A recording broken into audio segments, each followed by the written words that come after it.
एक ऐसे भविष्य के बारे में सोचिए जहां किसी का दिमाग एक कंप्यूटर में अपलोड हो सकता है। सुनने में ये हमेशा के लिए जीने जैसा लगता है ना?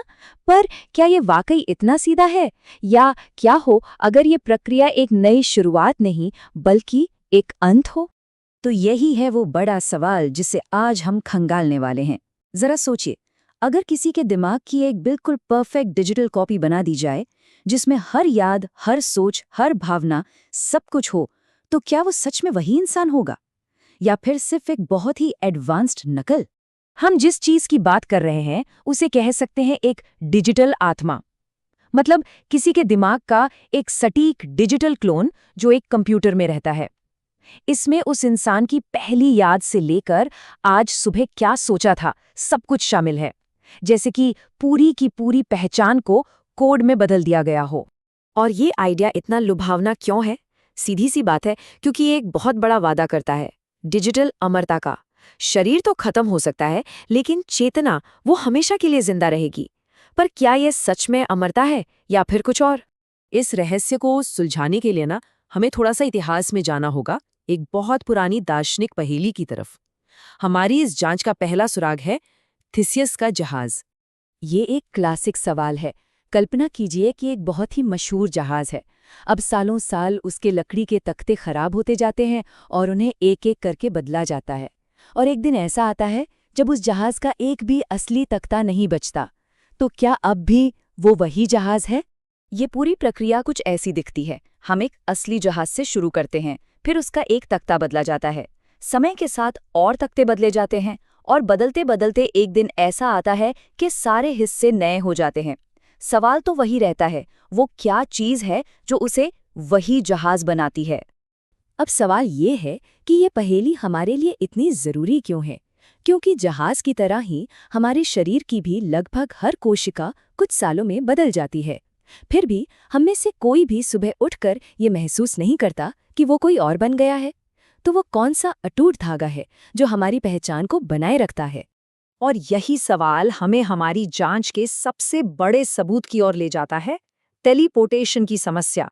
चलिए एक स्टार ट्रेक जैसी टेलीपोर्टर मशीन की कल्पना करते हैं। ये मशीन किसी को स्कैन करती है, उसे एटम बाय एटम तोड़ती है और मान लीजिए मंगल ग्रह पर फिर से हूबहू बना देती है। सुनने में तो बड़ा आसान सा सफर लगता है ना? अब इस प्रक्रिया को जरा ध्यान से देखिए। पहला स्टेप है एक परफेक्ट स्कैन, तीसरा स्टेप है एक परफेक्ट रिकंस्ट्रक्शन। लेकिन बीच में क्या है? स्टेप 2, नष्ट होना, यानी असली शरीर का खत्म हो जाना। और यही सबसे जरूरी पॉइंट है। तो यहाँ सबसे बड़ा सवाल ये उठता है, जब वो इंसान मंगल पर दोबारा बनता है तो क्या उसकी चेतना ने ये सफर तय किया, या फिर मशीन में घुसते ही उस चेतना का वहीं अंत हो गया? और यहीं पर वो चौंकाने वाला निष्कर्ष आता है जिस पर कई दार्शनिक पहुंचे हैं।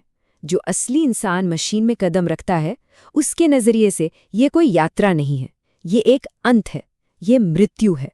तो इन सब बातों का हमारी डिजिटल आत्मा के लिए क्या मतलब है? चलिए अब फैसले पर आते हैं।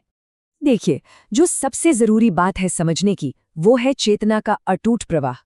जिसे हम मैं या सेल्फ कहते हैं, वो एक पल से दूसरे पल तक बने रहने वाला एक लगातार एहसास है, एक कंटिन्यूटी है। और कॉपी बनाने का जो प्रोसेस है, वो इसी लगातार चलने वाली धारा को तोड़ देता है। और यहाँ एक बहुत दिलचस्प बात है, जब वो डिजिटल कॉपी जागेगी ना, तो उसे बिल्कुल ऐसा ही लगेगा कि वो असली है। उसके पास सारी यादें होंगी, सारी भावनाएं होंगी। वो पूरी तरह से यही मानेगी कि ट्रांसफर कामयाब रहा। लेकिन जो असली इंसान था, उसके लिए तो अनुभव की वो धारा हमेशा के लिए रुक गई। मतलब वो कॉपी एक नई, एक अलग चेतना है, बिल्कुल एक परफेक्ट गूंज की तरह। तो आखिर में हम क्या कह सकते हैं?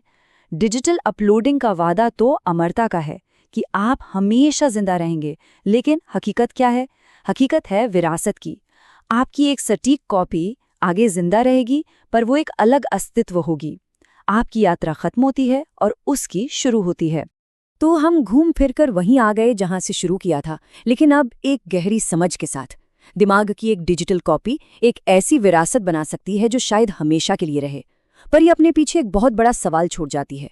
किसी इंसान का वो कौन सा हिस्सा है जो सच में वो खुद है, जिसे न कॉपी किया जा सकता है, न बदला जा सकता है?